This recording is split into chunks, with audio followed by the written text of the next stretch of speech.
हाल ही में दिल्ली और लखनऊ के दोनों के बजट आए हैं। दिल्ली का बजट पेश हुआ और उसके बाद लखनऊ का भी बजट पेश हो गया। पूरे आंकड़े अगर देखते हैं बजट के हम लोग, तो जूता उद्योग अपने लिए राहत मांगते मांगते जूते घिस लिया। जूता उद्योग अपने लिए राहत मांगते मांगते अपने जूते घिसवा चुका है। और इस बजट जो दिल्ली और लखनऊ का, न यमुना साफ हो पाई। जो यमुना सफाई के लिए सपना दिखाया गया था, यमुना भी वैसी की वैसी दिखाई दे रही है। ये शहर वो है, आप में से बहुत पुराने जर्नलिस्ट हैं यहाँ पर, याद होगा कभी किसी ने सपना दिखाया था कि केवल टूरिज्म ट्रिलियन इकोनॉमी तक पहुंचा दिया जाएगा। ये शहर वो है जो ट्रिलियन इकोनॉमी का टूरिज्म दे सकता है, और स्मार्ट सिटी में भी इसका नाम आता है। अभी जहां आपसे पहले मैं होकर के आया हूं, वो एक सैंपल रोड है, पूरी उखड़ी पड़ी है, नाले खुले पड़े हैं, पूरा शहर जाम से फंसा हुआ है, गंदगी है। जिस समय सर्दी थी और दिल्ली का AQI नापा जाता था, तो आगरा का भी AQI उतना ही दिखता था।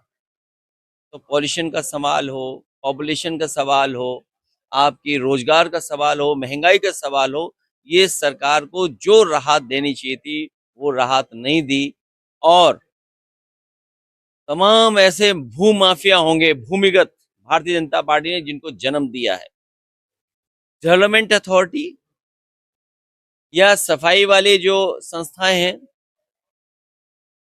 आपको पता होगा कि कुछ ही लोगों को सब मदद की जा रही है। अगर यहाँ की डेवलपमेंट अथॉरिटी में देखोगे आप, तो कुछ ही लोगों को पूरी मदद हो गई है।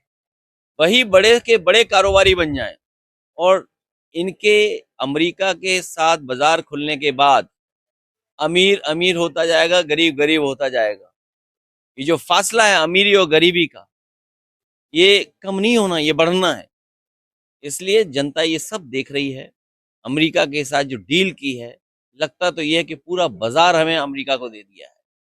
आज ही सुनने में आया कि दाल हटा दी गई है, अब दाल नहीं आएगी।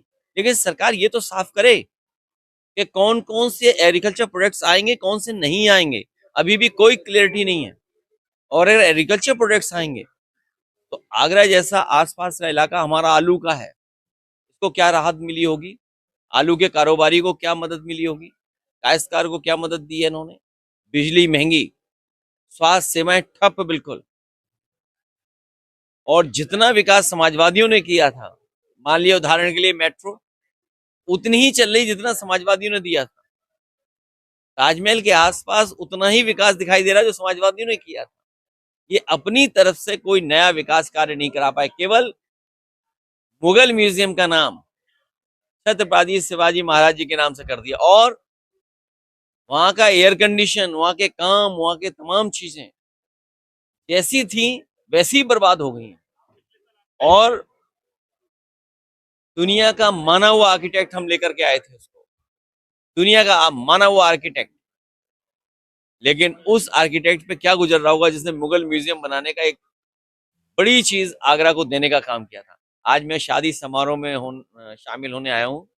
आदरणीय बलराम यादव जी और हमारे पूर्व चेयरमैन जायसवाल जी, वर्तमान तो है ही, अब कौन है, आप है कौन है, 5 बार के परिवार में ही चेयरमैन है साहब, लगातार जायसवाल जी। इनके पारिवारिक कार्यक्रम में मैं शामिल होने आया हूँ, और अच्छा किया ये आगरा में कार्यक्रम कर रहे हैं, जिससे हम लोग शामिल हो पा रहे हैं सब लोग मिलकर।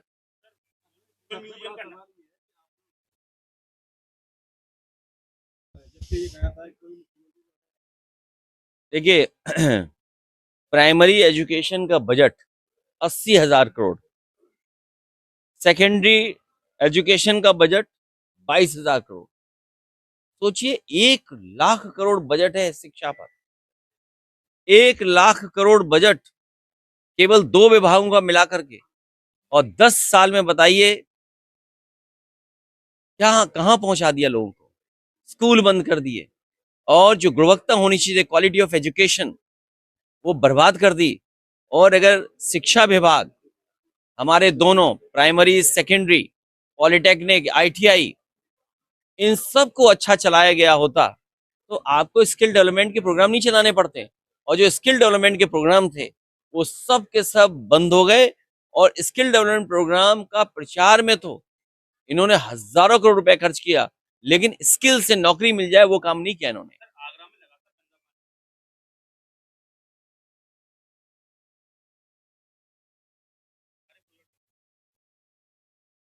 मुझे याद है कि जिस समय आगरा के लोग पानी मांग रहे थे और अच्छा पानी मिले, शुद्ध पानी मिले, मीठा पानी मिले, गंगा का पानी मिले, उस समय जायका की परियोजना समाजवादियों की सरकार में पूरी हुई थी, जिससे कुछ हिस्सों में पानी मिलना शुरू हो गया था।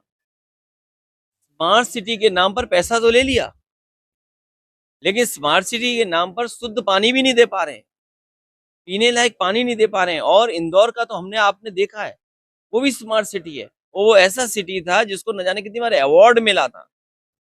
अवार्ड इस बात के लिए मिला था कि वहाँ सफाई बहुत अच्छी है, कूड़ा नहीं है वहां पर। लेकिन यहाँ कूड़ों के ढेर देखिए। मेयर कितने सालों से है सरकार का, कितने सालों से मेयर है बोलिए आप यहाँ बीजेपी के, सांसद बीजेपी के, विधायक बीजेपी के, मंत्री बीजेपी के, यूपी की सरकार बीजेपी की, दिल्ली की सरकार बीजेपी की, पर्यावरण मंत्री सरकार बीजेपी का। आप यमुना की हालत देख लो, पीने के पानी की हालत देख लो। अगर आप ऐसे ही इन लोगों को चुनोगे बीजेपी वालों को, तो आप क्या उम्मीद करोगे उनसे। और 1 लाख करोड़, मुख्यमंत्री खुद ही इतना पढ़े लिखे हैं कि न जाने क्या क्या कहते हैं वो। और पुलिस की तो हालत ये कर दी है कि हथेली गरम और पुलिस नरम। हथेली गरम और पुलिस नरम। ये आपसे बेहतर कौन जानेगा, आपसे बेहतर कौन समझेगा।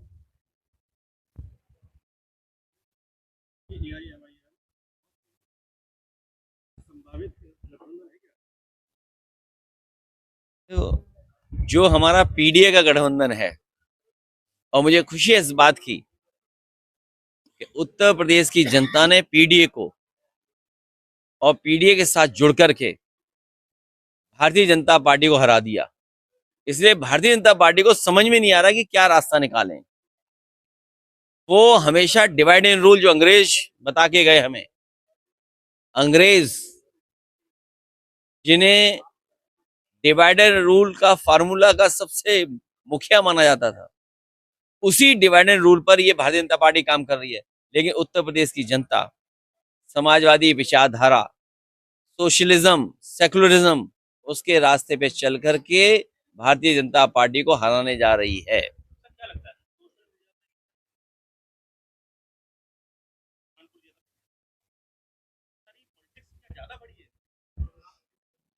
आप लोग भी इसका ध्यान दें। Bharatiya Janata party divide and rule में ही फायदा उठाती है।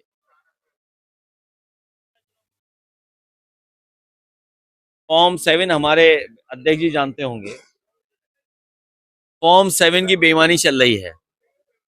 द्वापर और त्रेता के लोगों ने हमारी मदद की, दशरथ और नंदलाल।